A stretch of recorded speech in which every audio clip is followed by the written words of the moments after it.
नमस्कार साथियों। पिछली वीडियो में हमने सिंपल इंटरेस्ट यानी साधारण ब्याज के बेसिक कंसेप्ट्स को समझा था। आज हम कंपाउंड इंटरेस्ट यानी चक्रवृद्धि ब्याज के बेसिक कंसेप्ट्स को समझेंगे। देखो, मान लेते हैं ये है कोई किसान व्यक्ति जो किसी बैंक में गया है, बैंक मैनेजर से बात कर रहा है कि उसे कुछ लोन की आवश्यकता है, कुछ पैसों की आवश्यकता है। मान लेते हैं इस किसान व्यक्ति ने बैंक से 10,000 रुपये का लोन लिया। जो धनराशि हम बैंक से या किसी से उधार लेते हैं या कोई हमें उधार देता है, उसको हम बोलते हैं प्रिंसिपल। प्रिंसिपल हिंदी में क्या बोला जाता है? मूलधन बोला जाता है। अब दूसरी बात ये आती है कि बैंक भाई जो भी धनराशि देता है उसके ऊपर ब्याज जरूर लगाता है। तो मान लेते हैं बैंक कहता है कि 10% पर एनम, 10% प्रति वर्ष की दर से ब्याज लगेगा। 10% का मतलब क्या हुआ? 10/100, 10/100। यानी कि मेरे भाई हर साल हर 100 रुपए के ऊपर 10 रुपए आपको ब्याज देना पड़ेगा। एक वर्ष में हर 100 रुपए के ऊपर 10 रुपए आपका ब्याज। तीसरी बात मेरे भाई, बैंक ये पूछेगा कि आप कितने समय के बाद पैसे लौटा दोगे। किसान ये कहता है कि मैं आपको 3 वर्ष के बाद सारे पैसे वापस लौटा दूंगा।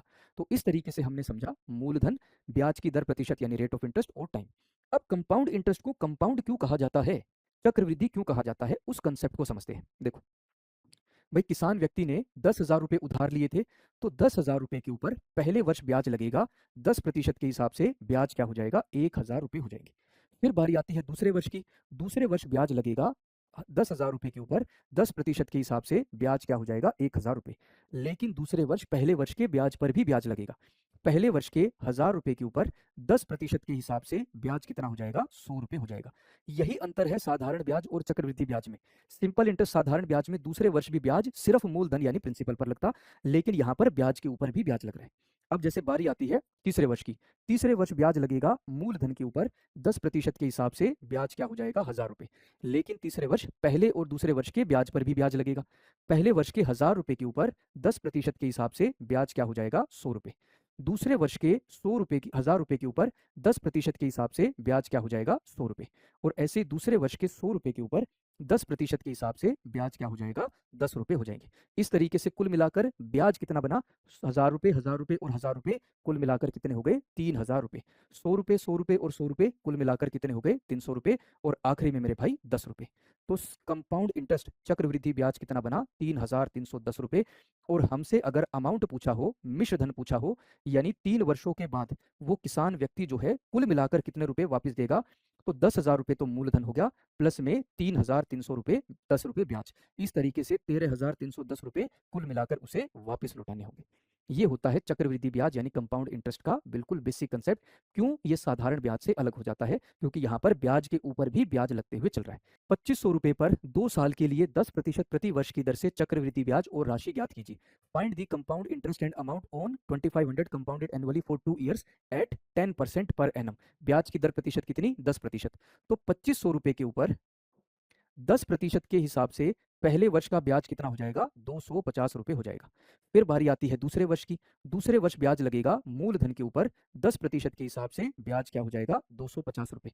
लेकिन दूसरे वर्ष पहले वर्ष के ब्याज पर भी ब्याज लगेगा 10% के हिसाब से, ब्याज कितना हो जाएगा? 25 रुपये। इस तरीके से कुल मिलाकर ब्याज कितना बना? 250 प्लस 250 प्लस में 25, यानी कि 525 रुपये हो गया। और अमाउंट यानी मिश्र धन कितना हो जाएगा? 225 प्लस में 525 यानी 3,025 रुपये हो जाएंगे। आंसर क्या? Option A. ऐसा एक और क्वेश्चन देखते हैं। 16,000 रुपये की राशि रुपये पर वार्षिक रूप से 2 वर्षों के लिए चक्रवृद्धि ब्याज और प्राप्त राशि ज्ञात कीजिए, जहां ब्याज दर पहले वर्ष 12.5% और दूसरे वर्ष 11 सही 1/9%। अब इस क्वेश्चन में जो प्रतिशत में वैल्यू दी है, रेट ऑफ इंटरेस्ट जो दिया है वो फ्रैक्शन में दिया है। तो कंपाउंड इंटरेस्ट को कैलकुलेट करने का, चक्रवृद्धि ब्याज को कैलकुलेट करने का जो सबसे आसान तरीका है वो है रेशो मेथड यानी अनुपात वाला तरीका। 12.5% का अनुपात क्या होता है? 1/8, 1/8।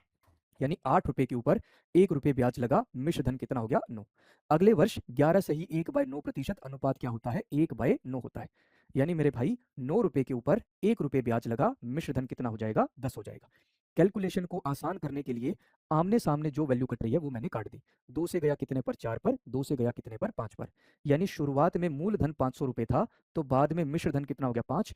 तो यहाँ से चक्रवृद्धि ब्याज यानी कंपाउंड इंटरेस्ट कितना बना? 1 रुपये हो गया।